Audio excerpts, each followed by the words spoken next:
जय सियाराम, जय हनुमान, जय मुंगसाजी माऊली, जय शिवराय.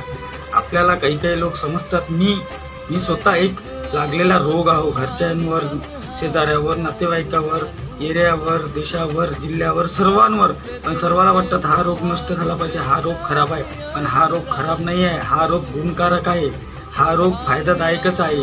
समाजकारण, समाजसेवाच हाच धर्म समजते. आणि बाकीच्यांसारखं लोक एवढं करून राहतात, ते करतात. आपण काय केलं मग? आपण कशाला हे करायचं? कधी कधी वाटते हा रोग आपण नष्ट करून टाकू, पण कशाला करू? सर्व एवढं करून सर्व राहतं तर आपण तर काहीच नाही. आपण तर जे काय ते करतो, आपण तर चांगलंच करतो. आपण कशाला हे करू?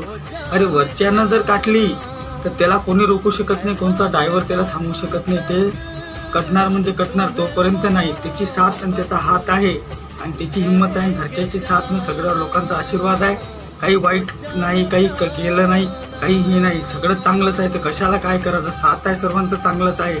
एक दिवस यान जे दिमागात चालू आहे, जे हृदयातून होत आहे, ते वरचा बराबर करण तर माझंच नाही, माझ्यासोबत सर्वांचं, जे जवळचे, बाहेरचे, दूरचे, एरियाचं, गावाचं, सर्वांचं भलं करीन, हे वादा आहे. पण होणार म्हणजे होणार, एक दिवस सर्वांचंच करीन. पण हा रोग खराब नाही असं वाटते कधी कधी. चाललं जाऊ, पण कशाला जाऊ? वरच्याचं आलं तर कोण थांबवू शकते? त्याच्यावर कोणीच नाही, बाकी काहीच नाही. वरच्याचा हात आहे तर बाकी काहीच होऊ शकत नाही. तोच करेन, कधी ना कधी होईल, कधी